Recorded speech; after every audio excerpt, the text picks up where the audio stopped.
Los dedos de Maria Bennett rozaron algo que no debería existir dentro de un pijama de bebé, de esos que costaban 800 euros. Enfermera pediátrica, 27 años, había pasado por 7 casas de acogida antes de los 16 y todavía alquilaba un estudio minúsculo en el barrio de La Latina, en Madrid, que apenas podía pagar. Se quedó paralizada en aquella guardería de 1.000.000 de euros, cuando su pulgar recorrió una hilera tras otra de espinas de cactus cocidas en seda italiana, cada una colocada para clavarse en la delicada piel del bebé con cada mínimo movimiento. Giró la tela un poco más y encontró papel de lija. Papel de lija real, pegado donde el suave algodón debería haber acunado el pecho, la espalda y los muslos de un bebé. Mis ojos se desviaron hacia Mateo Thorne, de 4 meses, tumbado en su cuna, el único heredero de un imperio criminal valorado en miles de millones, y empecé a contar las marcas rojas que cubrían su pequeño cuerpo de apenas 6 kilos. 53. 53 heridas en un bebé que ni siquiera podía hablar para decirle a nadie que estaba siendo torturado cada día por su propia ropa. La mujer que había hecho esto no se escondía en las sombras.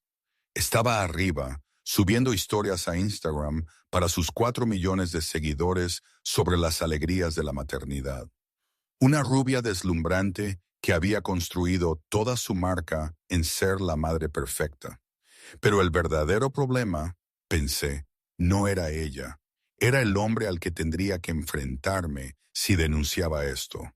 Carlos Thorne, el jefe mafioso más temido de toda España. Un hombre que, según se rumoreaba en la ciudad, había desaparecido a enemigos por el simple hecho de mirarlo mal. Y a quien yo estaría acusando era a su mujer. Mi mente voló hacia Margarita, mi madre de acogida, muriéndose de cáncer en una cama de hospital en el Hospital Universitario La Paz.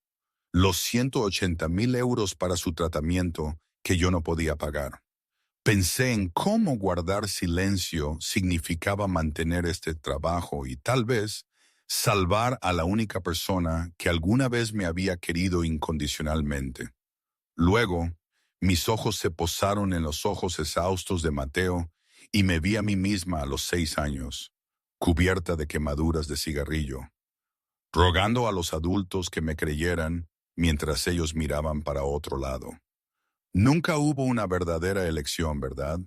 Si ya estás conteniendo la respiración, dale a me gusta y suscríbete, porque esto es solo el principio. Compartid esta historia con alguien que necesite escuchar que a veces los héroes vienen de los lugares más rotos. Lo que María descubrió a continuación pondría de rodillas a un imperio criminal y demostraría que el coraje no consiste en no tener miedo, sino en proteger a los inocentes, incluso cuando estás aterrorizado. El sonido de unos tacones Louis Vuitton golpeando el suelo de mármol resonó por el pasillo, y supe que solo me quedaban segundos para decidir. Rápidamente escondí el pijama detrás de mi espalda, mi corazón latiendo furiosamente en mi pecho, mientras Anna Hartwell aparecía en el umbral de la guardería, como un cuadro impecable enmarcado por una cálida luz dorada.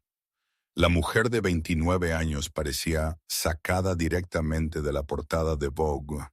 Pelo rubio platino, rizado en ondas perfectas, piel uniformemente bronceada, un conjunto de yoga de diseñador que abrazaba su cuerpo. Una ropa que, yo sabía, costaba el equivalente a todo un mes de alquiler de mi pequeño apartamento. La mirada de Ana recorrió la habitación, desde la cuna donde Mateo yacía sin más que un pañal, hasta mí, parada rígidamente junto al cambiador, mi postura antinaturalmente tiesa. Las cejas perfectamente microbladed de Ana se fruncieron. ¿Por qué mi hijo todavía no está vestido?, preguntó Ana, su voz dulce pero con un filo de acero, el tono de alguien acostumbrado a ser obedecido y que no toleraba retrasos. Carlos llegará a casa en 20 minutos y quiere cargar a Mateo. Fuiste contratada para cuidar a mi hijo, no para dejarlo ahí desnudo. Tomé una bocanada de aire lenta, sintiendo como si estuviera al borde de un acantilado a punto de saltar. Saqué el pijama delante de mí, dándole la vuelta para revelar los cientos de diminutas espinas de cactus que brillaban bajo la lámpara de araña de cristal. Porque encontré esto, señora Thorne. Mi voz tembló ligeramente, no por miedo, sino por la furia que me hervía en el pecho. ¿Puede explicarme por qué la ropa de su hijo tiene espinas de cactus y papel de lija cosidas por dentro? El aire en la opulenta cámara se congeló al instante.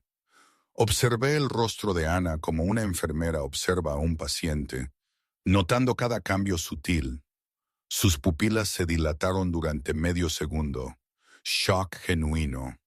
Luego, sus ojos azules se dirigieron rápidamente a la cuna donde yacía Mateo. Cálculo. Su mandíbula se tensó casi imperceptiblemente. Preparación. Y finalmente, como una máscara siendo cuidadosamente puesta, apareció la expresión de una madre preocupada y confundida. Tan perfecta que yo podría haberlo creído si no hubiera presenciado la secuencia anterior. ¿Qué? Exclamó Ana, su voz saltando a un tono más agudo, una mano volando a cubrir su boca en un gesto de horror ejecutado con facilidad practicada. Eso es un pijama que compré la semana pasada en el Corte Inglés.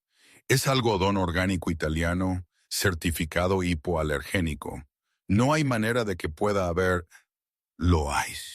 La interrumpí, acercándome a Ana con el pijama en alto. Mírelo, tóquelo, sienta las espinas, sienta el papel de lija. Ana no se movió, no extendió la mano para tocar la evidencia. Sus ojos viajaron del pijama a mi cara. Y en ese momento vi el frío cálculo que ocurría detrás de la fachada de pánico. Esto debe ser culpa de la tintorería, dijo Ana, su voz recuperando el control. Envío toda la ropa de Mateo a Madame Laurence en el Paseo de Gracia. Ellos pagarán por esto. Los demandaré hasta la ruina por haber lastimado a mi hijo. Las tintorerías no cosen espinas en la ropa, señora Thorne. Repliqué, mi voz firme ahora, porque había visto la verdad en los ojos de Ana. Había visto al monstruo debajo de la máscara perfecta. Estas espinas fueron cosidas a mano. Las puntadas son irregulares. El hilo no coincide con el tejido original. El papel de lija fue pegado con un adhesivo especial para telas. Alguien alteró deliberadamente este pijama después de haber sido comprado. Ana se acercó, el espacio entre nosotras encogiéndose, y cuando habló, su voz bajó a un susurro empalagoso. Escúchame, enfermerita. Llevas aquí 12 días. No sabes nada de esta familia, de mi matrimonio, de lo que realmente está pasando en esta casa. ¿Sabes quién es mi marido? ¿Sabes lo que les pasa a las personas que interfieren en los asuntos de la familia Thorne? No retrocedí. Pensé en las quemaduras de cigarrillo en mi propio brazo cuando tenía 5 o 6 años. Pensé en los adultos que habían mirado para otro lado cuando les rogué que me creyeran. No le daría la espalda a Mateo. Sé quién es, dije, encontrando los fríos ojos azules de Ana. Y sé que él ama a Mateo. Si ve las 53 heridas en el cuerpo de su hijo, si se entera de por qué Mateo llora cada vez que lo carga. Dejé la frase flotando en el aire, y por primera vez vi algo parecido al miedo destellar en los ojos de Ana. El sonido de un motor llegó del garaje. No el ruido de un coche cualquiera, sino el rugido profundo e inconfundible de un Rolls-Royce Phantom. Y vi a Ana enderezarse al instante, como una serpiente que presiente los pasos de un cazador. En los breves segundos antes de que se abriera la puerta de la guardería, observé a Ana ajustar rápidamente su expresión, borrando la fría amenaza y reemplazándola con la suave sonrisa de una esposa esperando a que su marido regresara a casa. La transformación fue tan fluida, tan inquietante, como si Ana hubiera practicado ese momento miles de veces frente a un espejo. Pesados pasos resonaron en la escalera de mármol, cada paso medido y deliberado, como una cuenta atrás hacia algo inevitable. Luego apareció en el umbral, y al instante entendí por qué la ciudad de Madrid temblaba con el nombre de Carlos Thorne. Medía 1,90 cm, de hombros anchos, pelo oscuro con algunas hebras plateadas en las sienes que le daban la presencia imponente de un hombre de 36 años que había vivido más de lo que la mayoría jamás viviría. Una débil cicatriz corría a lo largo de su mandíbula izquierda, el remanente de un intento de asesinato fallido 5 años antes, del que yo había oído susurrar, y sus ojos azules grisáceos, fríos como el hielo, barrieron la habitación, registrándolo todo en un instante. Un traje Tom Ford de carbón perfectamente ajustado, un Patek Philippe brillando en su muñeca. Todo en él irradiaba poder y peligro. Este era el hombre que controlaba el 60% de las operaciones clandestinas de Madrid. El hombre de quien se rumoreaba que había desaparecido a enemigos por el simple hecho de mirarlo mal, y yo estaba a punto de acusar a su esposa de maltratar a su hijo. ¿Por qué mi hijo no está vestido?, preguntó Carlos, su voz baja y letal. Su mirada se movió de Mateo, que yacía en la cuna en pañales, a Ana, y luego a mí. Detrás de él entró otro hombre, alto, con el pelo corto militar y ojos que escaneaban constantemente la habitación como si evaluara amenazas. Supuse que era José, Ronin, el hombre de confianza de Carlos, de quien el personal de la casa susurraba con reverencia. «Cariño», comenzó Ana, su voz melosa mientras se acercaba a su marido con una sonrisa radiante. «Ha habido un pequeño malentendido. Esta nueva enfermera está...» «Señor Thorne», lo interrumpí. Mi voz temblaba, no de miedo, sino de determinación. Sabía que esta podría ser la última decisión de mi vida, pero cuando pensé en las 53 heridas en el pequeño cuerpo de Mateo, no tuve otra opción. «Necesita ver esto». Di un paso adelante, ofreciendo el pijama volteado hacia Carlos. Ana extendió la mano para detenerme, pero una mirada fría de Carlos la paralizó. Tomó el pijama de mis manos, sus cejas se fruncieron al ver las diminutas espinas brillando bajo la luz. Su dedo rozó una de ellas y retiró la mano bruscamente cuando la punta le perforó la piel. Una pequeña gota de sangre brotó en la punta de su dedo, y en ese momento vi algo cambiar en esos ojos azules grisáceos. El hielo se derritió, reemplazado por fuego. «¿Qué es esto?», preguntó Carlos, su voz apenas un susurro, pero más aterradora que cualquier grito. Volteó el pijama, sus dedos recorriendo las hileras de espinas cosidas con cuidado, tocando los parches de papel de lija pegados donde frotarían el pecho, la espalda y los muslos de un bebé con cada movimiento. «Carlos, cariño, ¿puedo explicarte?», comenzó Ana, su voz más aguda ahora, más rápida, la compostura perfecta de antes desvaneciéndose. «Esto es definitivamente culpa de...». Carlos levantó una mano y Ana se cayó como si le hubiera cortado el aire. No miró a su esposa. Sus ojos permanecieron fijos en el pijama, en las diminutas espinas diseñadas para perforar la delicada piel de su hijo día tras día. Luego levantó la vista. Su mirada se movió lentamente hacia la cuna donde yacía Mateo, su pequeño cuerpo marcado con manchas rojas que Carlos ahora entendía que no eran alergias ni piel sensible. «Ronin», dijo Carlos, su voz cortando el silencio como una cuchilla, «asegura toda la propiedad. Nadie sale, nadie entra». Carlos, no puedes, jadeó Ana, el miedo real finalmente rompiendo su rostro impecable. Silencio, dijo Carlos. Solo 2 palabras, pero suficientes para hacer que Ana retrocediera como si hubiera sido golpeada. Se volvió hacia mí y sentí como si me estuvieran escaneando, evaluando, diseccionando. Tú, dijo, explica todo. Tomé una respiración profunda y comencé a explicar todo desde el principio.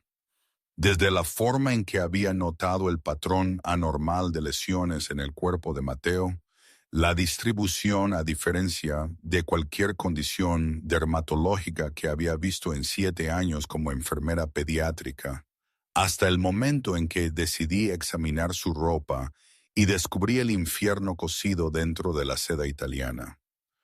Carlos escuchó en silencio, su rostro ilegible, pero la mano que apretaba el pijama se tensó hasta que sus nudillos se pusieron blancos. Cuando terminé, no habló. Simplemente dejó el pijama en el cambiador y caminó hacia la cuna. Vi a Ana tensarse, sus ojos siguiendo cada movimiento de su marido como una presa observando a un depredador. Carlos se quedó junto a la cuna durante un largo momento, mirando a su hijo que yacía allí en pañales, las marcas rojas marcando la piel blanca como la leche. Luego se inclinó y suavemente deslizó sus manos debajo de Mateo, levantándolo con una ternura que parecía casi reverente, como si sostuviera la cosa más preciosa del mundo. Y entonces algo milagroso sucedió. Mateo no lloró. El bebé de 4 meses que, según Ana, siempre gritaba cada vez que su padre lo tocaba, ahora yacía tranquilamente en los brazos de Carlos. Ojos azules grisáceos idénticos a los de su padre, mirando hacia arriba con curiosidad y calma.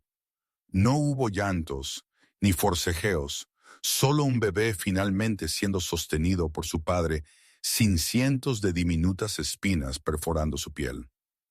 Vi a Carlos paralizarse, sus ojos ensanchándose mientras miraba a su hijo, como si lo viera por primera vez. No está llorando, susurró Carlos, su voz inestable. ¿4 meses? ¿Durante 4 meses? Cada vez que lo cargaba, lloraba como si le estuviera haciendo daño. Y ahora, porque Mateo no lleva ropa, señor Thorne, dije suavemente. Mateo no le tiene miedo. Nunca lo tuvo. Tenía dolor. Cada vez que lo cargaba mientras estaba vestido, las espinas se clavaban más profundamente en su piel por la presión de sus brazos. Lloraba de dolor, no porque odiara a su padre. Carlos se dejó caer lentamente en el sillón mecedor junto a la cuna. Mateo aún acunado contra su pecho. Comenzó a examinar el cuerpo de su hijo, dedos temblorosos recorriendo cada marca roja, cada rasguño, cada abrasión. Sus labios se apretaban en una línea más fina con cada herida que contaba. Me quedé en silencio, observando al hombre más poderoso de Madrid contar las heridas en el cuerpo de su hijo con manos temblorosas. Cuando se detuvo, su voz era apenas un susurro ahogado. 53, 53 heridas. Era el número que yo había contado. Y escuchar a Carlos confirmarlo hizo que la verdad se sintiera más pesada en la habitación. Señor Thorne, continué, mi voz profesional pero teñida de compasión. Necesita entender el patrón. Mateo solo lloraba cuando estaba vestido. Mateo solo lloraba cuando usted lo cargaba, porque usted lo cargaba después de que ya había sido vestido. Pero cuando la señora Thorne cargaba a Mateo, hice una pausa mirando a Ana, inmóvil en la esquina, su rostro sin color. Cuando la señora Thorne cargaba a Mateo, él no lloraba porque ella lo desvestía primero. Estaba tranquilo con su madre porque ella era la única que no lo lastimaba. El silencio se estiró interminablemente. Podía oír los latidos de mi propio corazón, la respiración superficial de Ana, el suave susurro del viento a través de la ventana de la guardería. Luego Carlos levantó la cabeza y vi algo en sus ojos que había cambiado para siempre. Comprensión, realización y debajo de todo, una furia hirviente, contenida por una voluntad de hierro, pero aún palpable como el calor que irradia un horno. Todo fue diseñado, dijo Carlos lentamente, cada palabra cayendo como el hielo, para hacerme creer que mi hijo me odiaba, para hacerme pensar que era un padre terrible, para hacerme sentir culpable por trabajar demasiado, para hacerme dependiente de ella porque era la única que podía calmarlo. Todo fue diseñado. Se volvió para mirar a Ana y observé a la mujer impecablemente hermosa dar un paso atrás bajo la mirada de su marido, como si estuviera cara a cara con la muerte misma. «Ronin», llamó Carlos, su voz tan tranquila que era aterradora. La clase de calma que reside en el centro de una tormenta antes de que todo se desgarre. Lleva a la señora Thorne a la sala de seguridad en el ala este. Asegúrate de que no pueda contactar a nadie. Ronin asintió sin la menor vacilación.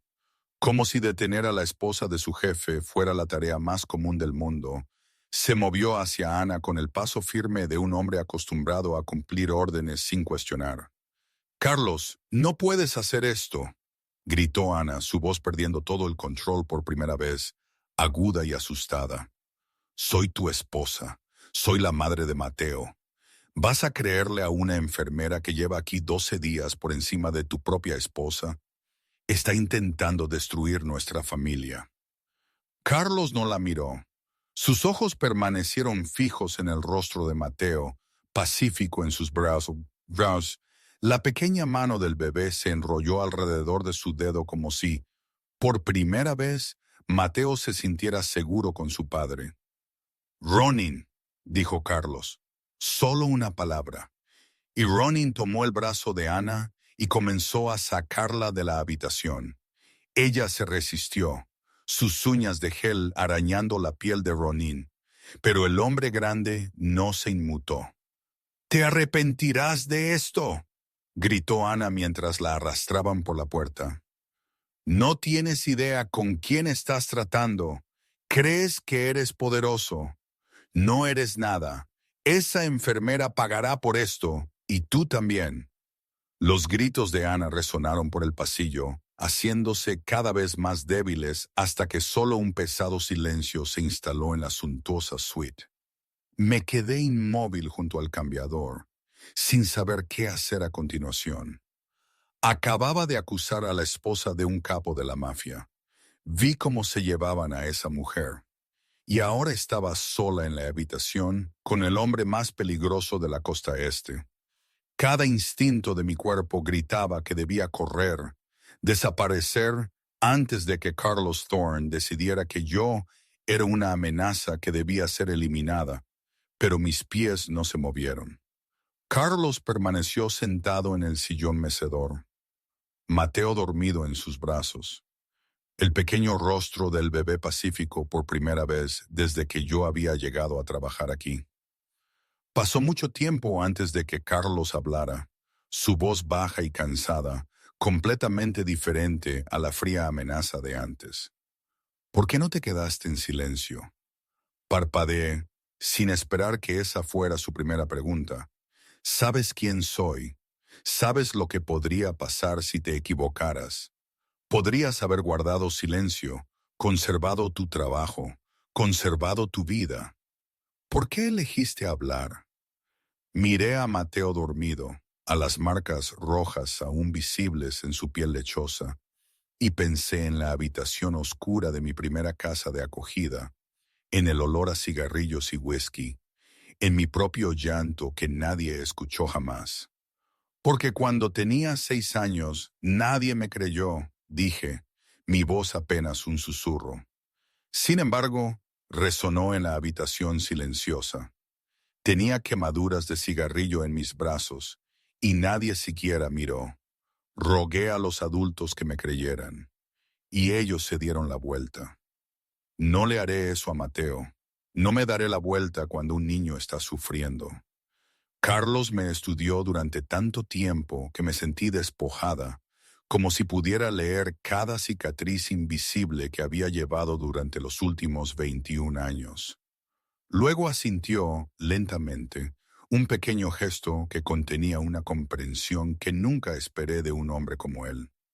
Tu madre de acogida, Margarita, dijo Carlos, haciéndome sobresaltar al oír el nombre. Está en La Paz, cáncer en etapa 3.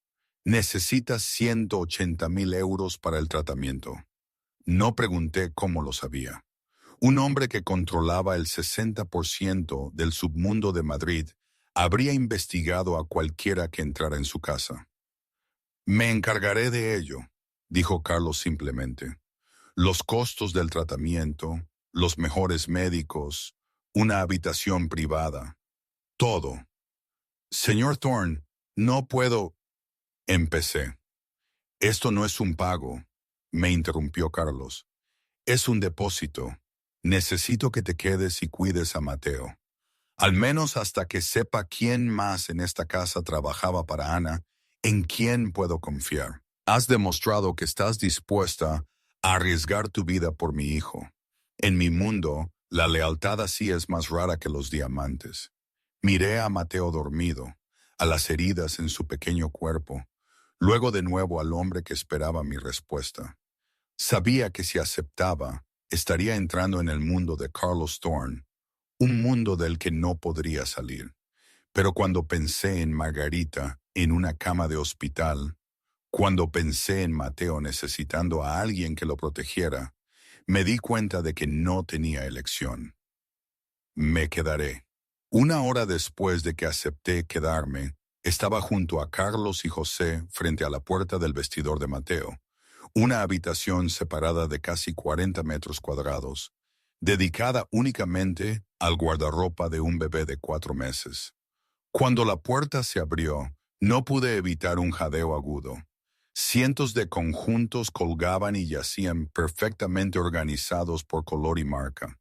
Desde Gucci Baby hasta Burberry Kids, desde Dior Infant hasta Armani Jr., cada pieza con un precio igual o superior a lo que yo ganaba en un mes entero trabajando en un hospital público. Carlos no perdió el tiempo. Ordenó a José que lo sacara todo, y los tres comenzamos el meticuloso trabajo de inspeccionar cada prenda, volteando cada camiseta, cada pantalón, cada calcetín. Les mostré a Carlos y a José cómo detectar las diminutas espinas, casi invisibles a simple vista, cómo sentir la rugosidad antinatural en la tela, cómo reconocer las alteraciones cosidas a mano que no coincidían con las costuras industriales. Trabajamos en un silencio intenso, solo roto por el suave susurro de la tela y el ocasional siseo entre los dientes de Carlos cuando encontraba otro conjunto saboteado. Después de casi 3 horas, el resultado final yacía ante ellos como una acusación que no necesitaba palabras. De los 89 conjuntos de Mateo, 23 habían sido alterados para convertirlos en instrumentos de tortura. Vi a Carlos mirar fijamente los 2 montones de ropa, uno limpio y otro que contenía el infierno mismo, y vi cómo su mandíbula se tensaba como si fuera a romperse. Pero lo que me llamó la atención no fue solo el número, fue el patrón. Señor Thorne, dije, acomodando cuidadosamente los conjuntos saboteados en una sola línea. ¿Ve lo que tienen en común? Carlos miró hacia abajo, sus ojos azules grisáceos escaneando la ropa. Estos son los conjuntos que Mateo usaba cuando yo estaba en casa. Asentí. Noté una libreta en el cambiador que registra los conjuntos diarios de Mateo y quién los eligió. Cada conjunto saboteado fue elegido por la señora Thorne los días que usted trabajaba desde casa o las noches que regresaba temprano. Los conjuntos que Mateo usaba cuando venían fotógrafos para sesiones de Instagram estaban todos limpios. Carlos se quedó en silencio, absorbiendo la información, Ella necesitaba fotos perfectas para su imagen de madre impecable, pensé con disgusto. Anna no quería que Mateo llorara en las fotos, solo quería que llorara en los brazos de su padre para su manipulación. Ronin, llama a Cruz ahora, ordenó Carlos, su voz tan fría que sentí que la temperatura de la habitación bajó varios grados. 30 minutos más tarde, el doctor Julian Cruz entró en el salón de la mansión Thorne, su rostro pálido, el sudor perlado en su frente a pesar del aire acondicionado. Había sido el médico de la familia Thorne durante 15 años, un hombre de 55 años con cabello plateado y la apariencia confiable de un médico experimentado. Pero sus ojos evitaban la mirada de Carlos y sus manos temblaban mientras dejaba su maletín de cuero en una silla. Carlos, me enteré de que había un problema con Mateo, comenzó el Dr. Cruz tratando de sonar tranquilo y fallando. Puedo examinarlo de inmediato si lo deseas. Carlos no lo invitó a sentarse. Se quedó junto a la chimenea, una mano en el bolsillo, su postura relajada pero irradiando peligro como una pantera observando a su presa. Cruz, ¿cuánto te pagó ella? El doctor Torón. Cruz parpadeó rápidamente. Su rostro pasó de la sorpresa al pánico. Luego intentó la confusión. No sé de qué hablas, Carlos. ¿Quién me pagó qué?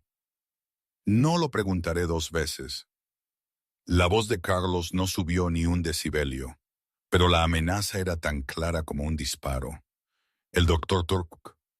Cruz se desplomó en la silla como un globo desinflado, su cabeza cayendo en sus manos temblorosas.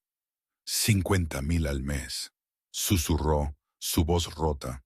Me pagaba 50,000 euros cada mes para que informara que Mateo tenía la piel sensible, que las marcas rojas eran alergias al detergente o a telas nuevas. Ella sabía de mi deuda de juego, 3 millones adeudados a un casino en Barcelona. Amenazó con exponerme si no cooperaba. Yo estaba en la esquina, sintiendo náuseas. Un médico, un hombre juramentado para proteger a los pacientes, había mirado las heridas de un bebé de 4 meses y había mentido para ocultar el abuso. Llévenselo, ordenó Carlos a Ronin. Hablaremos más tarde. Mientras se llevaban a Dr. Cruz, Ronin regresó sosteniendo un teléfono, su expresión sombría. Jefe, he descifrado el teléfono de la señora Thorne. Hay mensajes encriptados con un número que ha estado usando regularmente durante 3 años. Carlos tomó el teléfono, se desplazó por los mensajes y vi su rostro convertirse en piedra. Cristiano Valente, murmuró el nombre como si escupiera veneno. Jefe, dijo Ronin, la tensión tensando su voz. Si Valente tenía a alguien dentro de la casa durante 3 años, no necesitó terminar. Yo podía ver en los ojos de ambos hombres la realización de algo mucho más grande que el abuso de un niño.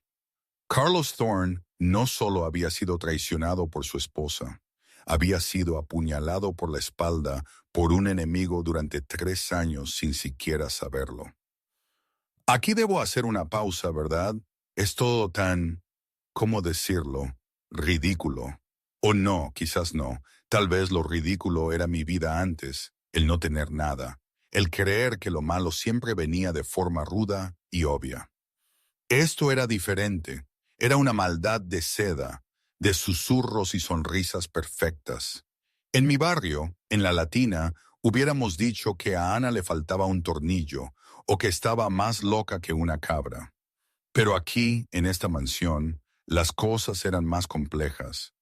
Era como si el dinero y el poder no solo corrompieran, sino que también refinaran la crueldad. Y lo de Carlos, ver cómo se derrumbaba su mundo pieza por pieza, era brutal. Me preguntaba si la gente realmente creía que las cosas así solo pasaban en las películas. No, la realidad a veces es mucho más perversa y mucho más silenciosa. Y yo, que venía de los peores sitios, me encontraba ahora en el ojo de un huracán de lujo y sangre. Vaya panorama. Pero bueno, No había vuelta atrás. La historia sigue. La sala de seguridad del ala este de la finca estaba completamente insonorizada. Ningún ruido era capaz de escapar de sus gruesas paredes y su puerta de acero.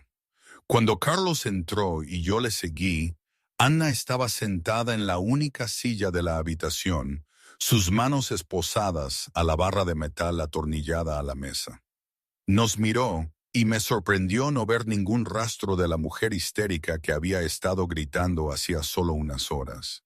En cambio, Ana nos miró con una mirada fría y despectiva, como si ella fuera la que todavía tuviera el control. «Así que, finalmente viniste», dijo Ana, su voz inquietantemente tranquila. «Supongo que encontraste los mensajes con Cristiano». Carlos sacó una silla y se sentó frente a su esposa. Menos de 1 metro los separaba. Yo me quedé en la esquina, sintiendo que estaba presenciando una obra oscura en la que no tenía ningún papel, pero de la que no podía apartar la vista. «Dime», dijo Carlos, su voz desprovista de emoción. «Desde el principio». Ana ladeó la cabeza. Una leve sonrisa tocó sus labios perfectamente rellenos. «¿Qué versión quieres?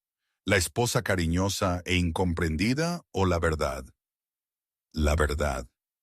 «De acuerdo». Ana se recostó, relajada, como si estuviera en un spa en lugar de en una sala de interrogatorios. Hace 5 años, la familia Hartwell estaba al borde de la bancarrota. Mi padre lo apostó todo y le debía a gente a la que no debería haberle debido. Tú necesitabas una esposa con pedigrí para legitimar tu imagen. Mi padre necesitaba dinero para sobrevivir. Este matrimonio nunca fue por amor, Carlos. Fue una transacción comercial, y tú lo sabías. Carlos no discutió. Su rostro seguía tallado en piedra. Continúa. Hace 3 años conocí a Cristiano en una gala benéfica. Continuó Ana. Su tono era distante, como si hablara de otra persona. Me ofreció un trato. Yo le daría información sobre tus operaciones, tu horario, tus debilidades. Y cuando él estuviera listo para atacar, yo obtendría 50 millones y mi libertad. ¿De verdad pensaste que quería pasar mi vida como una esposa decorativa de un jefe de la mafia? Mateo, dijo Carlos, solo una palabra. Pero yo escuché el dolor fuertemente enjaulado debajo de ella. ¿Qué papel tenía Mateo en tu plan? Por primera vez, Ana pareció ligeramente molesta, como si la pregunta interrumpiera su narración. Mateo fue un accidente. Nunca planeé quedar embarazada, pero cuando sucedió, Cristiano vio una oportunidad. Un hijo te daría una nueva debilidad, te distraería, y si yo pudiera hacerte creer que tu propio hijo te odiaba, te rechazaba, solo quería a su madre. Se encogió de hombros. Un hombre que cree que el mundo entero se ha vuelto contra él, incluso su propio hijo, es mucho más fácil de derrotar. Me sentí enferma al escuchar a Ana hablar de torturar a su hijo con la indiferencia de una estrategia de negocios. Miré a Carlos y vi su mano apretada fuertemente sobre su muslo, las venas sobresaliendo como cuerdas debajo de su piel. ¿Alguna vez amaste a Mateo?, preguntó Carlos, su voz inestable. Aunque fuera un poco. Ana lo miró como si hubiera hecho la pregunta más ridícula imaginable. Mateo fue un accidente útil, Carlos. Nada más. Nunca quise ser madre. Las fotos de Instagram, los mensajes cariñosos, eso era solo marketing. 4 millones de seguidores generan cientos de miles al año en patrocinios. Mateo era un apoyo de alto rendimiento. Eso es todo. El silencio que siguió pesaba tanto que sentí que me oprimía el pecho. Había visto crueldad antes. Había presenciado lo que los adultos podían hacerles a los niños durante mis años en casas de acogida. Pero la frialdad absoluta de Ana al hablar de su propio hijo como una herramienta me hizo estremecer. Carlos se puso de pie, su rostro inexpresivo, sus ojos como profundos pozos de hielo. Ronin, llama a Preston Hayes aquí mañana por la mañana. Quiero los papeles de divorcio y una petición de custodia exclusiva. Ella no volverá a ver a Mateo. No puedes, comenzó Ana, su confianza cediendo por primera vez. Sí puedo, la interrumpió Carlos. Y deberías rezar para que elija dejar que el sistema legal se encargue de ti en lugar de a mi manera. Se dio la vuelta y salió sin mirar atrás. Le seguí, dejando a Ana en la habitación insonorizada con gritos furiosos que nadie escucharía. Esa noche, cuando la finca había caído en silencio y Mateo dormía plácidamente en su cuna bajo la atenta mirada de un guarda, en quien Carlos confiaba, no pude dormir. Bajé a la cocina para hacerme un té y me sorprendió encontrar a Carlos ya allí, sentado solo en la oscuridad con un vaso de whisky en la mano. No había encendido las luces, solo el tenue resplandor de la ciudad más allá de la ventana proyectaba sombras sobre su rostro agotado. Dudé un segundo, luego entré, vertí agua caliente en una taza y me senté frente a él. Estuvimos sentados en silencio durante mucho tiempo, dos extraños lanzados a la misma tormenta, buscando la quietud en la noche. 4 años, dijo Carlos finalmente, su voz ronca por el whisky y algo más profundo. 4 años pensé que tenía una familia de verdad, una esposa, no perfecta, pero mía. Un hijo que lloraba cada vez que lo cargaba, pero creía que se acostumbraría a mí. Volvía a casa cada noche esperando que hoy fuera diferente, que Mateo no lloraría al verme. Levantó el vaso observando la luz pasar a través del líquido ámbar. Todo lo demás en mi vida es violencia, transacciones, supervivencia. Pero en casa pensé que podía ser normal, un padre normal. Resulta que eso también era una mentira. No sabía cómo consolarlo. No podía prometer que todo saldría bien porque no sabía si lo haría. En cambio, dije lo que sabía que era verdad. Mateo lo ama, señor Thorne. Nunca lo odió. Y ahora tiene la oportunidad de empezar de nuevo, de mostrarle quién es realmente su padre. Carlos me miró en la oscuridad, y por primera vez desde que lo conocía, vi algo más que frialdad en sus ojos azules grisáceos, algo frágil e inesperado, como la esperanza que surge de los escombros. Recuerdo que esa conversación fue como un punto de inflexión, o al menos así lo sentí. Era tan extraño. Un día antes, mi mayor preocupación era si podría pagar el alquiler del mes, o si Margarita estaría lo suficientemente bien como para levantarse al día siguiente.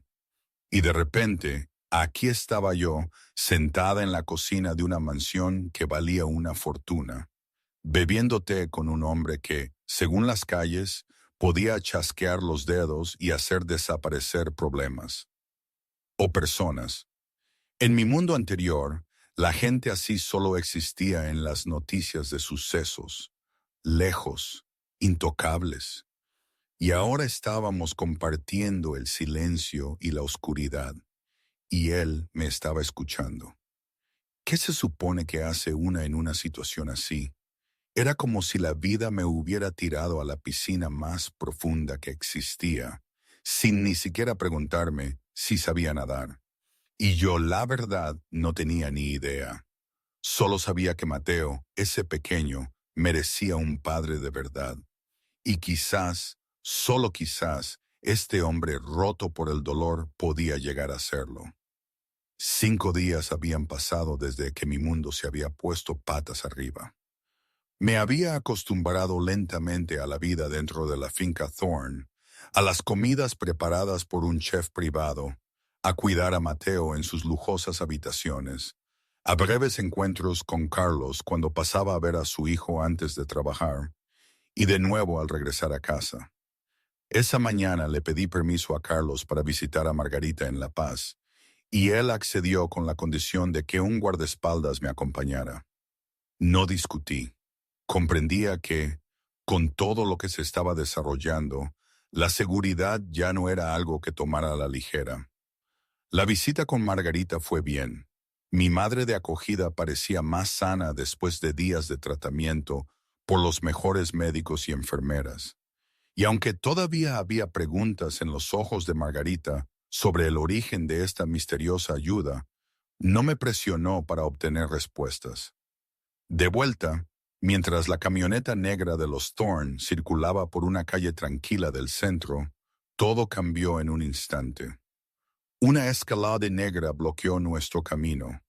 Otras dos nos encerraron por ambos lados, y antes de que pudiera procesar lo que estaba sucediendo, el guardaespaldas del asiento delantero fue arrastrado y noqueado en segundos. La puerta a mi lado se abrió de golpe, y un hombre con un caro traje gris se inclinó con una sonrisa amable, como si me invitara a tomar un café. Señorita Bennet, disculpas por la molestia. Soy Cristiano Valente, y creo que necesitamos hablar. Miré al hombre que tenía delante y sentí que la sangre se me helaba en las venas. Cristiano Valente no se parecía al jefe de la mafia que había imaginado. Tenía 42 años, el pelo plateado perfectamente engominado, un rostro apuesto y la sonrisa amable de un empresario exitoso que esperarías ver en la portada de Forbes. Pero sus ojos contaban una historia diferente, fríos y sin emociones como los de una serpiente, del tipo que veía a las personas como piezas de ajedrez para sacrificar cuando fuera necesario. Señorita Bennet, dijo Valente, su voz suave como el terciopelo, oigo que logró arruinar un plan mío de 3 años en una sola tarde. Impresionante, realmente impresionante. No dije nada. Mi corazón se aceleraba, pero obligué a mi rostro a permanecer en calma. Valente ladeó la cabeza, estudiándome como un científico examinando un espécimen intrigante. Tengo una propuesta. Te convertirás en mis ojos y oídos dentro de la casa Thorne. Me dirás todo. El horario de Carlos, detalles de seguridad, debilidades. A cambio, tu madre de acogida en La Paz seguirá recibiendo la mejor atención disponible. El tratamiento de Margarita lo está pagando Carlos. Dije, mi voz más firme de lo que esperaba. ¿El dinero de Carlos? Valente rió suavemente. ¿Y qué crees que le pasa a Margarita si Carlos ya no está? ¿O si tú ya no estás en esa casa para cuidar a Mateo? Se acercó y capté el olor a colonia cara mezclado con algo oscuro y peligroso debajo. Los hospitales son lugares muy peligrosos, señorita Bennet. Los accidentes ocurren, errores de medicación, fallos de equipo, enfermeras descuidadas. Sería trágico que una anciana que lucha contra el cáncer sufriera tal accidente. ¿No le parece? Sentí como si mi corazón estuviera siendo aplastado por un puño. Margarita, la única persona que me había amado incondicionalmente, la mujer que me había salvado del infierno del sistema de acogida, ahora estaba siendo utilizada como palanca para obligarme a traicionar a Carlos. Tienes una semana para pensarlo, dijo Valente, dando un paso atrás con una sonrisa cortés. Me pondré en contacto. Y, señorita Bennet, ni se le ocurra contarle a Carlos sobre esta reunión. Tengo gente en todas partes, incluso dentro de su casa. Lo sabré. Cerró la puerta del coche. Las escaladas desaparecieron tan rápido como habían aparecido, dejándome sola en la camioneta, mi guardaespaldas inconsciente afuera, todo mi cuerpo temblando. Durante el viaje de regreso a la finca Thorne, pensé que podría hacer lo que Valente me pedía, intentar caminar por una línea entre dos bandos, proteger a Margarita traicionando a Carlos. Podría quedarme en silencio y esperar que todo saliera bien de alguna manera. Pero cuando pensé en Mateo, en esos ojos azules grisáceos, tan parecidos a los de su padre, mirándome con confianza, en Carlos de pie en la oscuridad a las 3 de la mañana, observando a su hijo dormir con el dolor de un padre al que le habían robado 4 meses de felicidad. Supe que no podía hacerlo. Recordé lo que Margarita me había dicho cuando tenía 17 años, que cuando la vida te atrapa en situaciones sin respuestas correctas, eliges el camino con el que puedes vivir. No el más fácil, sino el correcto. Tomé una respiración profunda cuando el coche se detuvo en las puertas de la finca Thorn. Le diría la verdad a Carlos, toda ella, y aceptaría las consecuencias que vinieran, porque estaba acostumbrada a estar sola, pero nunca había aprendido a vivir con la traición a las personas que confiaban en mí. Esa noche, fui a buscar a Carlos a su despacho, una habitación espaciosa con paredes revestidas de nogal y estanterías que se extendían hasta el techo. Estaba sentado detrás de un enorme escritorio de roble, rodeado de documentos y pantallas de ordenador brillantes. Sin embargo, sus ojos no estaban fijos en nada de eso, sino que miraban al vacío. Cuando llamé y entré, Carlos levantó la vista con un cansancio instintivo, pero su expresión se suavizó al verme. Necesito contarte algo, dije. Mi voz temblaba ligeramente a pesar de haberme preparado toda la tarde. Y puede que te enfades mucho. Carlos me indicó la silla frente a él y me senté. Luego le conté todo, desde el momento en que la Escalade bloqueó el camino hasta la aparición de Valente, con su sonrisa de hombre de negocios y sus ojos fríos como los de una serpiente, hasta la amenaza contra Margarita y la oferta de convertirme en espía. No oculté nada, incluida la afirmación de Valent de que tenía gente dentro de la finca Thorn.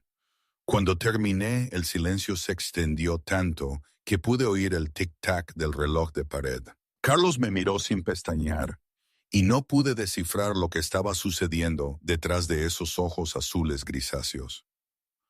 ¿Por qué no te convertiste en un agente doble?, preguntó Carlos finalmente, su voz sin emoción. Podrías haber fingido aceptar a Valente, darle información inofensiva, proteger a Margarita y quedarte aquí, a salvo en ambos lados. Porque usted merece la verdad, respondí sin dudar. Igual que Mateo merece estar a salvo. No puedo decirle que estoy dispuesta a arriesgar mi vida por su hijo y luego darle la espalda y traicionarlo en el momento en que alguien me amenaza. La confianza no funciona así, Maisy, al menos no para mí. Carlos se inclinó hacia adelante, sus manos entrelazadas sobre el escritorio. Su mirada me atravesó como si buscara algo más allá de mis palabras. ¿Te das cuenta de que esta decisión podría matarte? Valente no es un hombre que acepte el rechazo. Lo sé, dije, pero también sé que vivir mientras tengo que verme al espejo cada día y ver a una traidora no es vivir. He perdido mucho en mi vida, pero nunca me he perdido a mí misma. No voy a empezar ahora. Pasó un momento, entonces algo inesperado sucedió. La comisura de la boca de Carlos se levantó ligeramente. No era una sonrisa, pero algo cercano a la admiración. Se puso de pie, rodeó el escritorio y se detuvo frente a mí. Margarita será trasladada a mi centro médico en las afueras de Madrid mañana. Médicos privados, seguridad 24/7. Nadie se acercará a ella sin mi permiso. Valente quiere jugar a amenazar a los inocentes. Aprenderá que fue un error. Lo miré, sintiendo como si un peso enorme se hubiera levantado de mi pecho. Señor Thorn, no sé qué decir. Carlos, me corrigió suavemente con un tono que nunca le había escuchado antes. Y no tienes que decir nada. Me estudió durante un largo momento, y en la cálida luz dorada del despacho, vi algo cambiar en sus ojos, algo más suave, más humano. Sabes, durante años, todos los que han venido a mí han querido algo. Dinero, poder, protección, conexiones. Nadie viene sin una agenda, pero tú. Hizo una pausa como buscando las palabras adecuadas. Eres la única persona en años que no quería nada de mí. Simplemente hiciste lo correcto, incluso cuando podría haberte matado. No sabía cómo responder. Y tal vez no necesitaba hacerlo en la quietud de esa noche entre dos extraños que lentamente se estaban convirtiendo en algo más. Algo se había establecido. No un contrato o una transacción, sino algo mucho más raro y valioso en el oscuro mundo de Carlos Thorne: confianza. 19 días habían pasado desde aquella fatídica tarde en que di la vuelta al pijama y descubrí el infierno cocido en seda italiana. 19 días de cambios silenciosos pero profundos dentro de la finca Thorne. Margarita había sido trasladada al centro médico en las afueras de la ciudad, exactamente como Carlos prometió, rodeada de los mejores médicos y con una seguridad tan estricta que ni una mosca podía entrar sin ser detectada.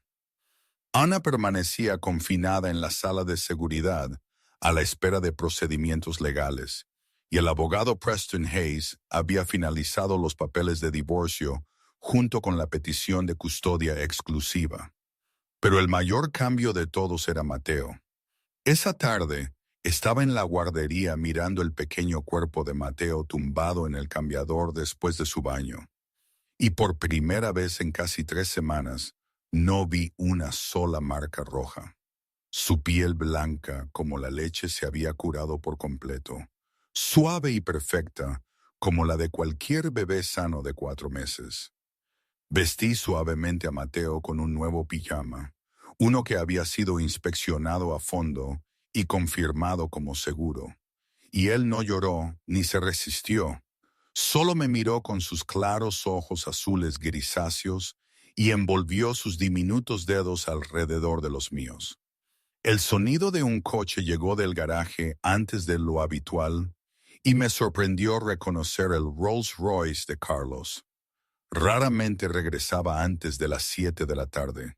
Sin embargo, eran solo las 4 de la tarde. Levanté a Mateo en mis brazos y entré en el salón justo cuando Carlos entraba. Todavía con su traje de carbón, pero con la corbata aflojada, su rostro cansado, pero sus ojos se iluminaron en el momento en que vio a su hijo. Entonces sucedió algo milagroso. Mateo, el bebé que había llorado cada vez que veía a su padre durante los primeros 4 meses de su vida, ahora miraba a Carlos con ojos grandes y curiosos. No había llanto, no había miedo. En cambio, sus diminutos labios se curvaron hacia arriba, sus mejillas regordetas se elevaron, y Mateo sonrió. Fue su primera sonrisa sin dientes para su padre, la sonrisa que Carlos había esperado durante 4 meses y que creyó que nunca recibiría. Vi a Carlos paralizarse en el centro del salón, sus ojos azules grisáceos muy abiertos con incredulidad. Dio un paso adelante lentamente, como si temiera que cualquier movimiento repentino pudiera romper el momento, y extendió la mano para tomar a Mateo de mis brazos. Cuando Mateo se acomodó en el abrazo de su padre, sonrió aún más. Su clara risa infantil sonó como campanillas de viento, su pequeña mano buscando el rostro de Carlos. Fue entonces cuando fui testigo de algo que nunca pensé que vería.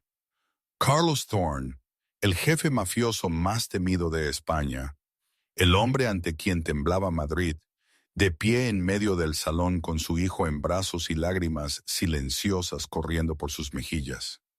No las ocultó ni se apartó. Simplemente sostuvo a Mateo y lloró como un hombre que finalmente había recuperado lo más preciado que le habían robado. Salí discretamente de la habitación, dándoles a padre e hijo su privacidad, mis propios ojos ardiendo con lágrimas no derramadas. Esa noche, después de que Mateo se había dormido profundamente, estaba en mi balcón, mirando el horizonte de Madrid, brillante con luces. Escuché pasos y no necesité darme la vuelta para saber quién era. Carlos estaba a mi lado y observamos la ciudad en silencio durante un largo momento antes de que hablara. Gracias, dijo, su voz baja y sincera, por todo lo que has hecho por Mateo, por mí. Solo hice lo que cualquiera con conciencia habría hecho, repliqué suavemente. No, dijo Carlos volviéndose hacia mí. Hiciste lo que nadie más se atrevió a hacer. Háblame de ti, de tu vida antes de venir aquí. Guardé silencio un momento, mi mirada fija en las luces de abajo. Luego empecé a hablar, compartiendo cosas que nunca le había contado a nadie, excepto a Margarita. Mi primer padre de acogida se llamaba Gerardo. Dije, mi voz distante, como si estuviera mirando hacia atrás en el tiempo. Era alcohólico y le gustaba disciplinar a los niños con cigarrillos encendidos. Estuve con él 18 meses hasta que una maestra notó las quemaduras en mis brazos y llamó a la policía. Después de eso, hubo 6 casas de acogida más, cada una con sus propios problemas. Cuando tenía 16 años, estaba en un centro de menores y casi había perdido la esperanza. Hice una pausa, tragando saliva con dificultad. Entonces llegó Margarita. Era una enfermera jubilada, de 60 años, que vivía sola sin razón para acoger a una chica de 16 años llena de cicatrices y daño emocional. Pero me miró y dijo, no tienes que ser perfecta, solo tienes que ser tú misma. Esa fue la primera vez que alguien me dijo eso. Cuando me di la vuelta, vi a Carlos observándome con una expresión que no pude descifrar, profunda y compleja. Lentamente levantó la mano y tocó mi mejilla, sus dedos cálidos contra la piel fría por el aire nocturno. No retrocedí y tampoco avancé. Nos quedamos allí en un momento suspendido entre dos mundos, en una línea que ambos sabíamos que no debíamos cruzar aún, pero de la que no podíamos apartarnos. Te mereces más que esto, susurró Carlos, su voz áspera. Más que una vida en la casa de un jefe de la mafia. Más que el peligro y la oscuridad que me rodea. Quizás, susurré en respuesta, pero aquí es donde elijo quedarme. Carlos retiró su mano y dio un paso atrás, restableciendo una distancia segura. Sin embargo, algo entre nosotros había cambiado para siempre. Un hilo invisible se había atado, uno que no podía ser cortado. 26 días después de que descubrí las espinas escondidas dentro del pijama de Mateo, 3 semanas después de que el mundo de Carlos Thorne se derrumbara y fuera reconstruido de las cenizas, el infierno llegó a las 2:17 de la madrugada.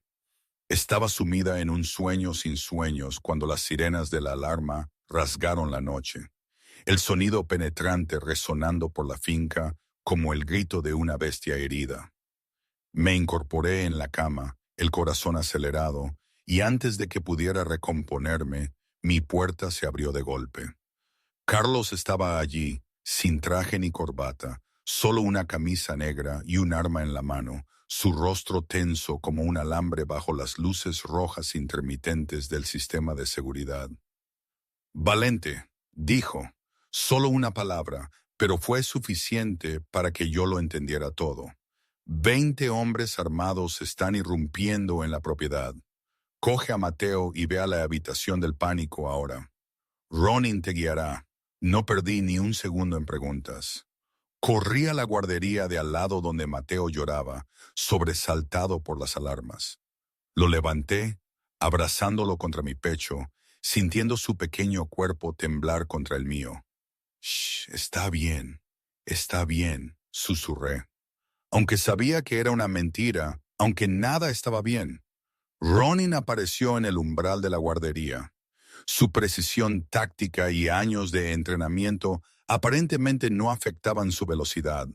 Su arma firme en su agarre, sus ojos barriendo cada ángulo. «Sígueme ahora». Corrimos por los largos pasillos, las luces rojas intermitentes creando una neblina surrealista y de pesadilla.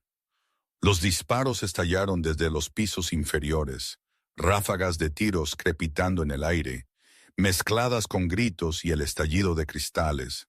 Apreté más fuerte a Mateo, protegiendo su cabeza con mi mano mientras corría.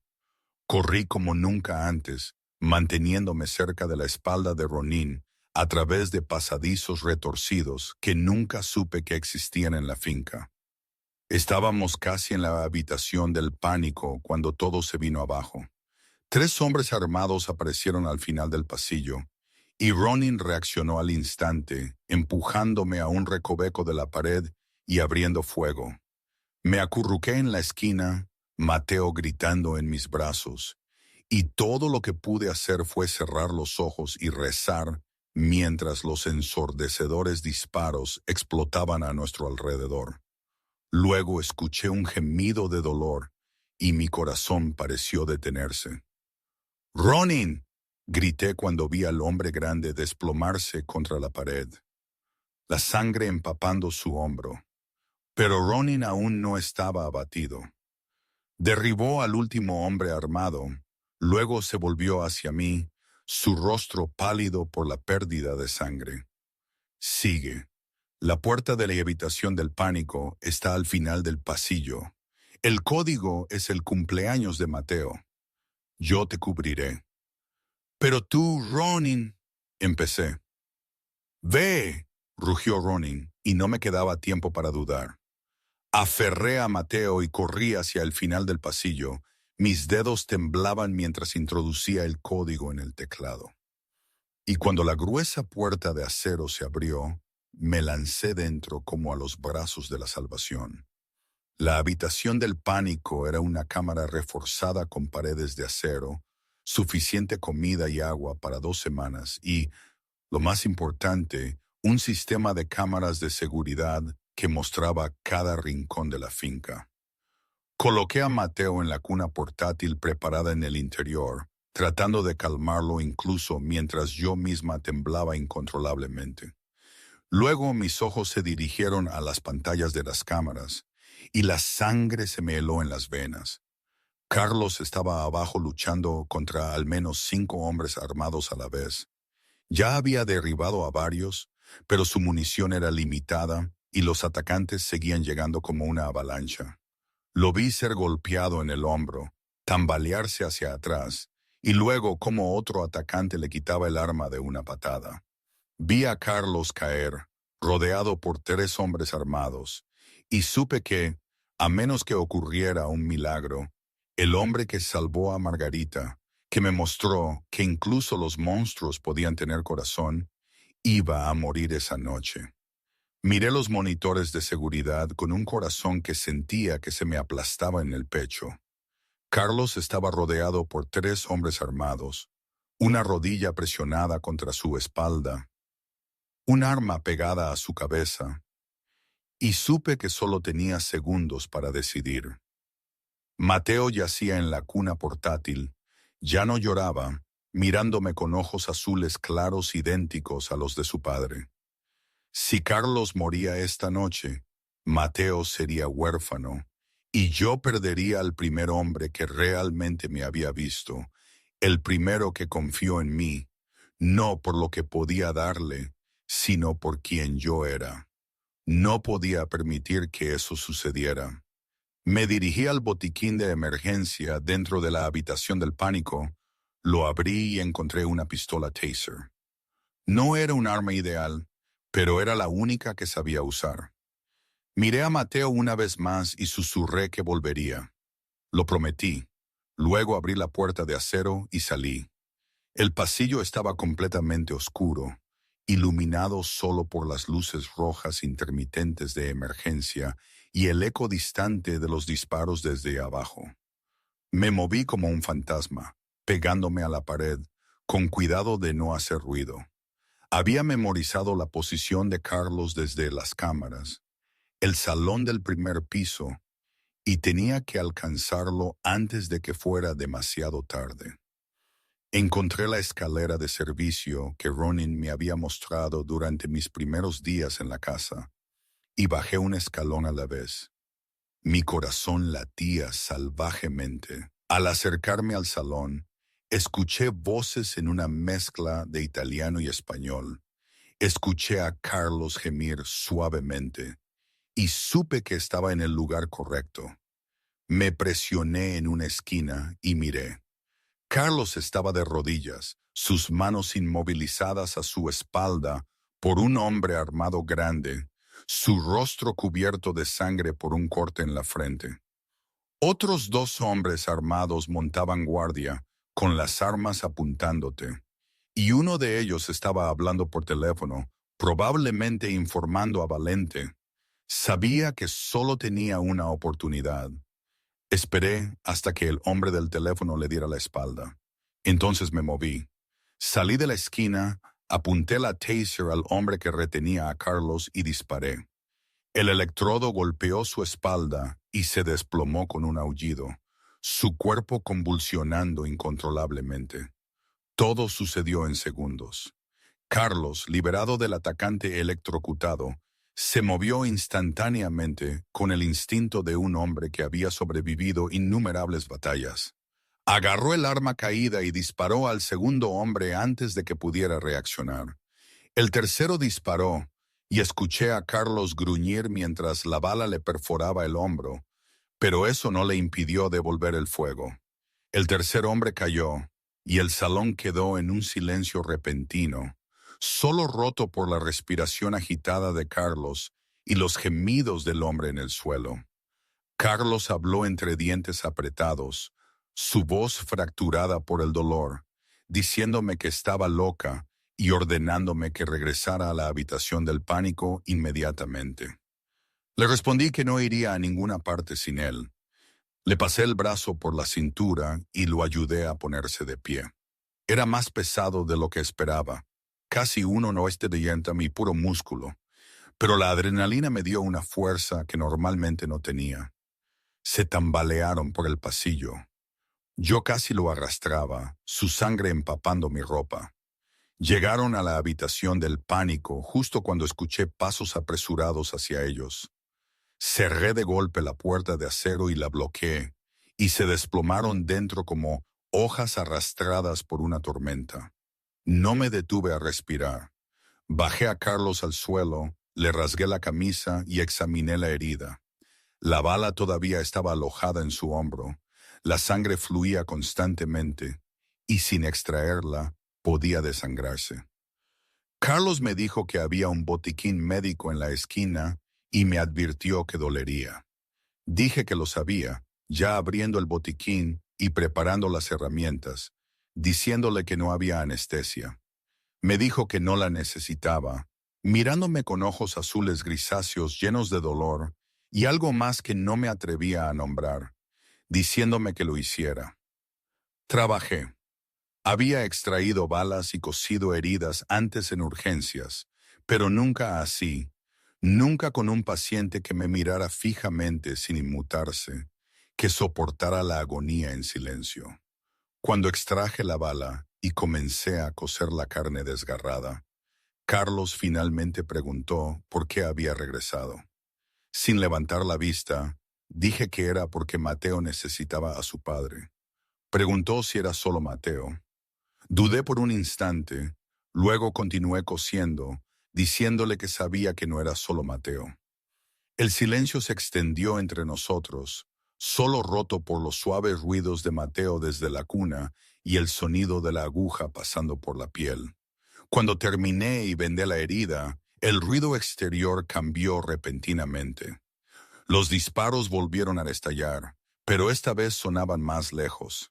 Luego, una voz familiar crepitó por la radio del botiquín de emergencia. La voz de Ronin, débil pero viva, diciendo que los refuerzos habían llegado. Valente se estaba retirando. La finca estaba segura. Exhalé como si liberara un peso aplastante, y cuando miré a Carlos, lo vi observándome con una expresión que sabía que nunca olvidaría. La mirada de un hombre que finalmente había encontrado algo que había dejado de creer que merecía. 33 días habían pasado desde que di la vuelta al pijama y expuse el infierno cosido en seda italiana. Una semana después del ataque de Valente, y la finca Thorne estaba regresando lentamente a la normalidad, o al menos a la normalidad según los estándares de una familia mafiosa. Carlos se había recuperado con una velocidad asombrosa, la herida en su hombro todavía vendada, pero ya no era suficiente para mantenerlo alejado del trabajo. Esa mañana me llamó a su despacho y me dijo que iba a encargarse de Valente de una vez por todas, que yo y Mateo tendríamos seguridad adicional mientras él no estuviera, que todo terminaría esa noche. No pregunté qué significaba encargarse. Había cosas que no necesitaba saber y no quería saber. Simplemente asentí y le dije que tuviera cuidado. Y cuando Carlos me miró con una expresión inusualmente amable antes de irse, mi corazón se encogió de preocupación. Esa tarde, mientras alimentaba a Mateo en la guardería, escuché un sonido desconocido en el pasillo. Escuché con atención y mi pulso se aceleró cuando reconocí el ritmo. No los pasos pesados de los guardias o el suave andar de la señora Walsh, sino el agudo clic de unos tacones altos. Un sonido tan familiar que me heló la sangre. La puerta de la guardería se abrió y Ana estaba allí. Ya no era la mujer impecable y pulcra que había conocido por primera vez. Su cabello rubio platino estaba enredado, su maquillaje corrido, su ropa arrugada como si la hubiera usado durante días. Pero lo que me hizo ponerme de pie no fue la apariencia de Ana. Fue el arma en su mano, apuntándome directamente. Ana habló con voz vacilante y ojos salvajes, preguntando si me sorprendía, sonriendo con desprecio que realmente pensaran que podían encerrarla para siempre, diciendo que siempre había alguien dispuesto a ayudar si el precio era justo.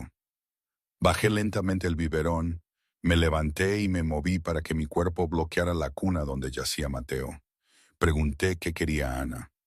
Ana se rió, el sonido agudo resonando por la guardería dorada, diciendo que quería su vida de vuelta. Quería los 50 millones de euros que Valente le había prometido. Quería salir del infierno que había soportado durante 5 años como esposa decorativa de un gángster. Y yo lo había arruinado todo con mi costumbre de meter las narices donde no me importaba. No retrocedí, aunque el arma estaba a menos de 2 metros. Dije que había salvado a su hijo de ser torturado todos los días. Y si eso era interferencia, lo haría 1000 veces más. Ana dio un paso adelante, los ojos rojos y desquiciados, diciendo que Mateo nunca había sido su hijo, que era un error, una carga, una herramienta, y si ella no podía conseguir lo que quería de él, entonces nadie lo haría. Apuntó el arma hacia la cuna detrás de mí. Me puse recta, los brazos extendidos frente a la cuna de Mateo, como un escudo viviente, diciéndole a Ana que tendría que dispararme a mí primero. Ana gruñó, preguntando si pensaba que no lo haría, preguntando qué le quedaba por perder. Dije que creía que Ana era una cobarde, mi voz firme a pesar de que mi corazón latía como un tambor de guerra, diciendo que Ana solo se atrevía a lastimar a quienes no podían defenderse. Un bebé de 4 meses que no podía gritar pidiendo ayuda. Un marido que confiaba en ella y no podía ver la traición. Pero ahora, de pie ante alguien que podía mirarla a los ojos y decir la verdad, tenía miedo de no tener el coraje para apretar el gatillo, de no tener el coraje para hacer nada sin que alguien más la protegiera. El rostro de Ana se retorció de rabia, su agarre se tensó en el arma, y vi su dedo comenzar a apretar el gatillo. Cerré los ojos, preparada para la bala, preparada para morir, protegiendo al niño detrás de mí. Pero el arma nunca disparó. En cambio, hubo el estruendo de un cristal rompiéndose y el grito de dolor de Ana. Abrí los ojos y vi a Ana derrumbada en el suelo, la sangre manando de una herida en la cabeza, el arma deslizándose por la habitación. De pie detrás de ella estaba la señora Walsh, el ama de llaves de 60 años que había trabajado en la finca Thorn durante 20 años. Sostenía los restos de un jarrón de cristal Waterford que acababa de estrellar en la cabeza de Ana. La señora Walsh me contó, o al menos yo imaginé que me contaba, que ella había trabajado en esa casa por 20 años, que había visto a Mateo crecer desde su primer día, y no iba a permitir que nadie le hiciera daño a ese niño, ni siquiera su propia madre. Su mirada, recuerdo, era una mezcla de furia contenida y una protectora ternura que solo una abuela podría entender. Siempre había sido tan discreta, tan silenciosa, un fantasma por los pasillos. Pero en ese momento, con el jarrón roto en la mano, era la fuerza de la naturaleza. Era la lealtad hecha persona. Y por un instante pensé, ¿y si todo este tiempo no solo fui yo? Si había más ojos viendo, más corazones sintiendo la injusticia, solo que esperando su momento. Carlos regresó a la finca menos de una hora después de que la señora Walsh derribara a Ena, y la expresión en su rostro cuando vio la escena en la guardería fue algo que supe que nunca olvidaría. Ana todavía estaba inconsciente en el suelo, sus muñecas fuertemente esposadas por Ronin, aunque no iba a ninguna parte. La sangre de la herida en su cabeza ya seca en una raya roja oscura contra su cabello rubio platino. Carlos pasó por delante de ella como si fuera un montón de basura. Fue directamente hacia mí, donde estaba sentada en el sillón mecedor con Mateo en mis brazos, sus ojos recorriendo mi cuerpo para buscar cualquier señal de lesión. ¿Estás bien? Fue lo primero que preguntó. No preguntó por Ana. No preguntó qué había pasado, sino por mí. Asentí, sin confiar en mi voz si abría la boca. Carlos se arrodilló frente a mí, una mano tocando suavemente la cabeza de Mateo mientras el bebé dormía, ajeno a la tormenta que acababa de pasar, la otra descansando en mi rodilla como si necesitara confirmar que yo estaba realmente allí, realmente a salvo. Luego se puso de pie y se volvió hacia Ana, y vi cómo su mandíbula se tensaba, vi cómo su mano se cerraba en un puño, vi la rabia hirviendo bajo la superficie tranquila. Sabía que en el mundo de Carlos, lo que Ana había hecho solo conllevaba un castigo, y no era la prisión. «Ronin», dijo Carlos, su voz fría como el hielo, «llama a nuestro contacto en el FBI». Ronin se quedó tan sorprendido que ni siquiera intentó ocultarlo. Y yo sentí lo mismo. El FBI era el enemigo natural de hombres como Carlos. La amenaza constante que había pasado toda su carrera evitando. La idea de que se pusiera en contacto con ellos voluntariamente era impensable. «Jefe», preguntó Ronin, como si necesitara asegurarse de haber oído correctamente. «Llámalos», repitió Carlos. «Diles que tengo pruebas de abuso infantil, conspiración con Cristiano Valente y suficiente información para abrir un caso rico. Diles que estoy dispuesto a cooperar si quieren a Valente en bandeja de plata». 2 meses después, estaba sentada en el salón de la finca Thorn, viendo las noticias sobre la conclusión del juicio. Anna Hartwell, su apellido de soltera ya que hacía mucho tiempo que había perdido el derecho al nombre Thorn, había sido sentenciada a 15 años de prisión federal por cargos de abuso infantil, conspiración y complicidad en actividades de organización criminal bajo la ley RICO, sin posibilidad de libertad condicional durante los primeros 12 años. Todos los derechos parentales revocados permanentemente. La imagen de Ana siendo sacada del juzgado con esposas, el rostro que una vez adornó las portadas de revistas, ahora pálido y envejecido por una década, era algo que sabía que me perseguiría por un tiempo, no por lástima, sino porque me recordaba el costo de la crueldad. Carlos entró en el salón y se sentó a mi lado, sus ojos también fijos en la televisión, donde los periodistas hablaban de la caída de una influencer de millones de seguidores. Te habrás preguntado por qué no la maté, dijo Carlos, no una pregunta, sino una afirmación. Asentí. Me lo había preguntado durante 2 meses. Por ti. Carlos se volvió hacia mí, y en sus ojos había algo suave que había empezado a reconocer. Me mostraste que había otra forma, que la violencia no siempre es la única respuesta. Y lo que es más importante, hizo una pausa mirando hacia la guardería donde Mateo dormía la siesta. Mateo no debería crecer con un padre que mató a su madre, incluso si esa madre era un monstruo. De esta manera, crecerá sabiendo que su madre está pagando por lo que hizo, pero su padre no es un verdugo. Miré al hombre sentado a mi lado, el jefe de la mafia más temido de España, que había elegido la justicia sobre la venganza, y me di cuenta de que estaba viendo una versión de Carlos Thorne que quizás nadie más había visto jamás. 6 meses habían pasado desde el día en que Ana fue sentenciada. 6 meses de cambios que nunca imaginé que viviría para ver. Margarita había sido declarada libre de cáncer, sus últimas pruebas habían salido todas limpias, y se había mudado a la casa de huéspedes de la finca Thorne por invitación de Carlos, una oferta que Margarita había rechazado inicialmente porque no quería hacer una carga antes de finalmente aceptar cuando Carlos dijo que Mateo necesitaba una abuela. Yo me había quedado para cuidar a Mateo, pero mi papel había cambiado hacía mucho tiempo.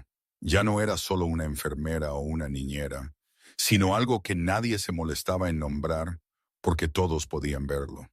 Y Carlos me había estado cortejando durante 6 meses, de una manera que nunca esperé que un jefe de la mafia cortejara a nadie. No con regalos extravagantes o grandes promesas, sino con pequeños y deliberados actos que tenían un peso real. Regresaba a casa temprano cada noche para cenar conmigo y con Mateo. Me pedía mi opinión sobre cada decisión que involucraba a su hijo. Recordaba que me gustaba el té Earl Grey y se aseguraba de que siempre hubiera una caja fresca en la cocina. Me miraba como si yo fuera lo más valioso en una casa llena de cuadros de 1 millón de euros y antigüedades invaluables. Pero cada vez que Carlos se acercaba, yo daba un paso atrás. No porque no sintiera nada por él, sino porque tenía miedo.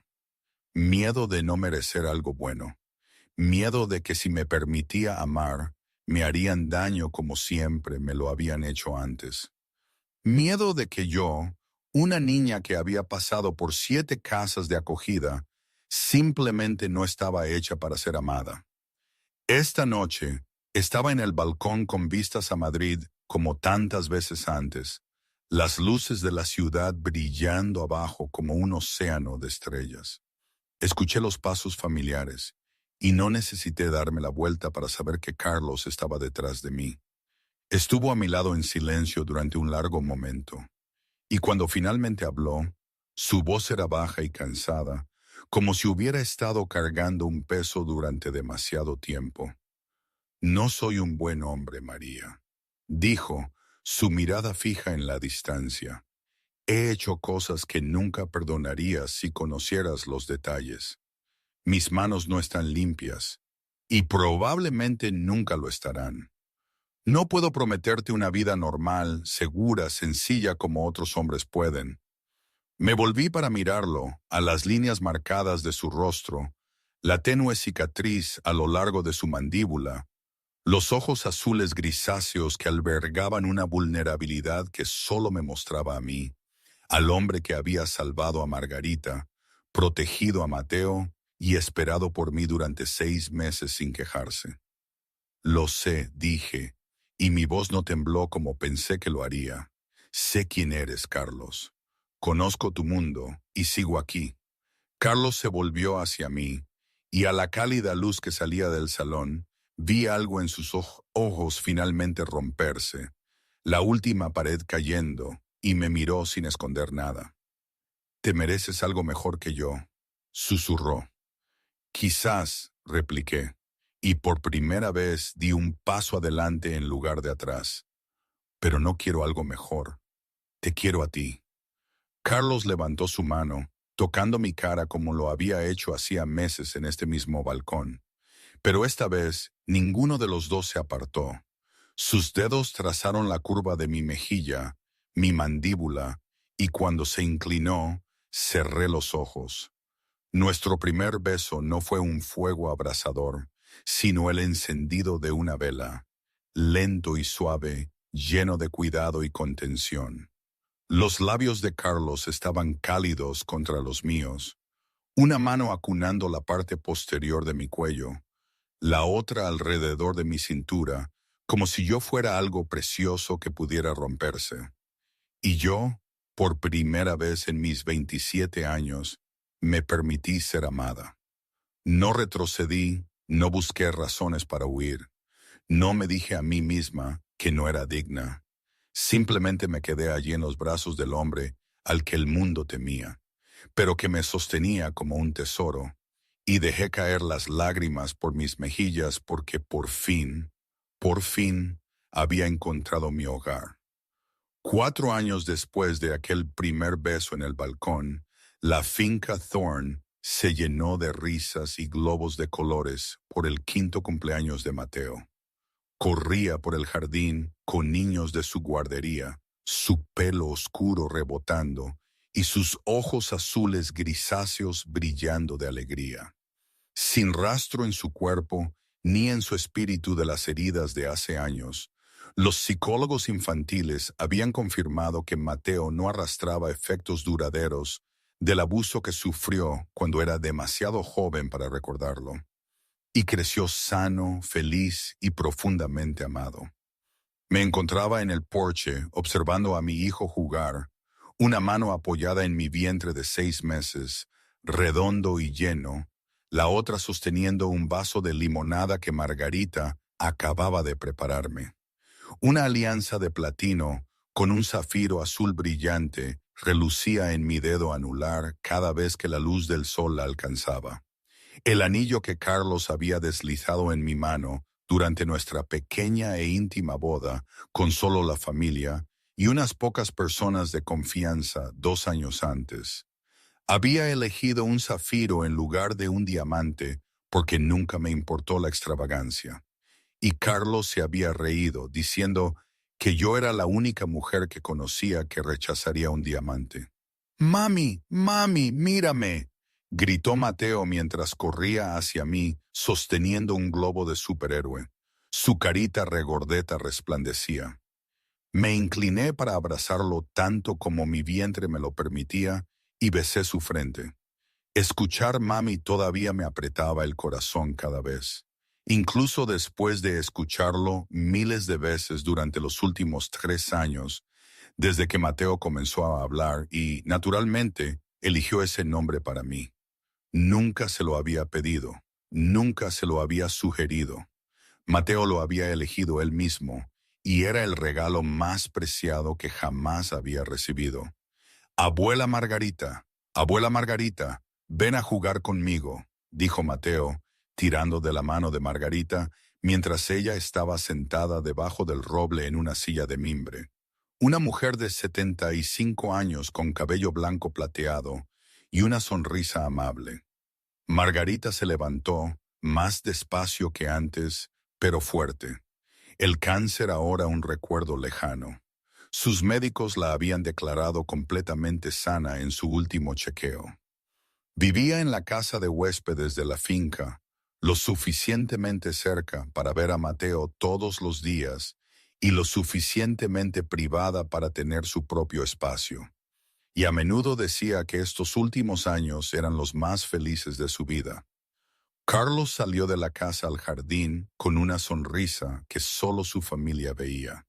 Había cambiado mucho en los últimos 4 años, no solo como hombre, sino también en su imperio.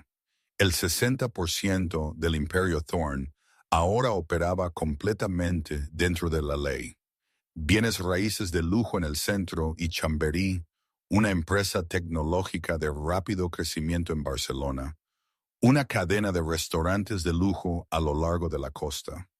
Me había dicho que en 10 años nuestra hija no heredaría dinero sucio, y yo le creía.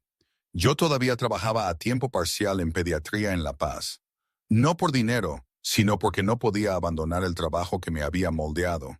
Había rechazado todas las sugerencias de quedarme en casa y ser simplemente la señora Thorne. Y Carlos nunca me presionó. Entendía que yo necesitaba ser yo misma, sentirme valiosa, no porque fuera su esposa o la madre de Mateo, sino por lo que hacía por otros niños que me necesitaban.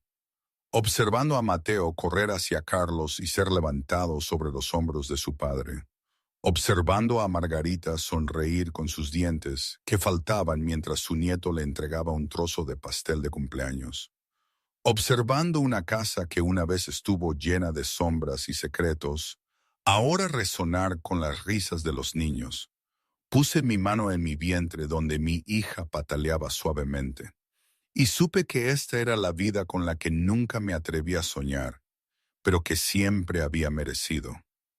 Esa noche, después de que la fiesta de cumpleaños terminó y Mateo se había dormido profundamente en su habitación, con su nueva almohada de superhéroe debajo del brazo, yo estaba en la guardería que se estaba preparando para la llegada de nuestra hija.